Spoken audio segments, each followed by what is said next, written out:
বন্ধুরা, আপনারা দেখছেন কুকিং হাউস অফ অনিমা। আজকে সুজি আর টক দই দিয়ে একটা রেসিপি তোমাদের সামনে শেয়ার করব।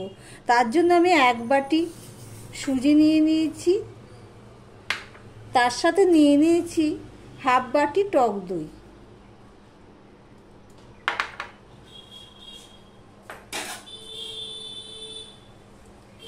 আমি নুন দিয়ে দিলাম, এমনি নুন দিয়ে দিলাম, আর একটু দিয়ে দেবো বিট নুন। নুনটা মাথায় রেখে দিতে হবে, যেহেতু দুটো নুন দিচ্ছি সেই জন্য মাথায় রেখে দিতে হবে। আর একটু জল দিয়ে দিলাম।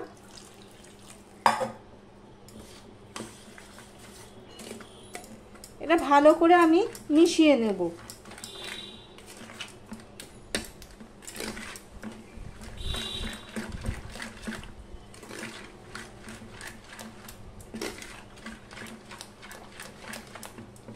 ভালো করে মিশিয়ে নিয়ে আমি 10 মিনিটের জন্য রেখে দেব ঢাকা দিয়ে।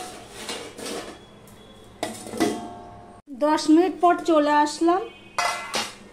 সুজিতে জলটা অনেকটাই টেনে নিয়েছে। এর মধ্যে আমি এবারে বেকিং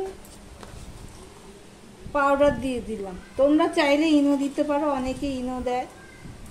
আমি 1 চামচের মতন বেকিং পাউডার দিয়ে দিলাম, সাথে দিয়ে দিলাম জল।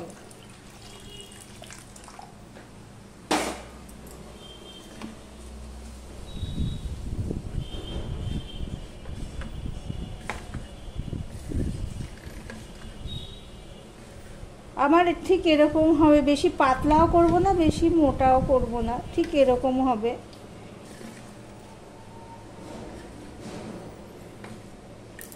একটা প্যান বসিয়ে দিয়েছি, প্যানটা ভালো করে গরম হয়ে গেছে।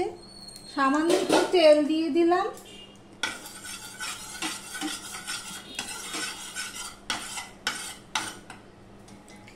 এবার এই ব্যাটারটা তৈরি করে রেখেছি, এই ব্যাটার থেকে আমি অল্প করে দিয়ে দেব।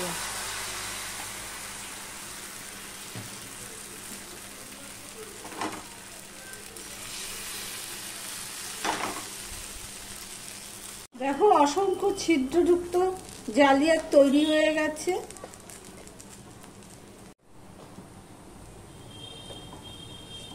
দেখেছো, পুরো ফুটো ফুটো।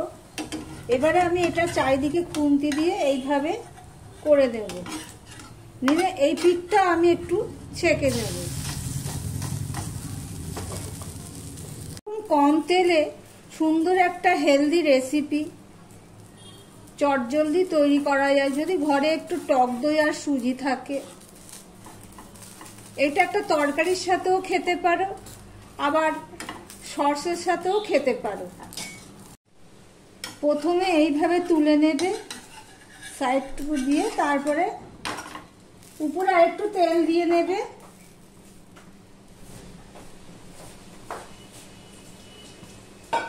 তেলটা একটু বেশি পড়ে গেল, তারপরে এটাকে উল্টে দেবে। আমার সমস্ত গোলা রুটিগুলো ভাজা হয়ে গেছে সুজি আর টক দইয়ে। এই দেখো,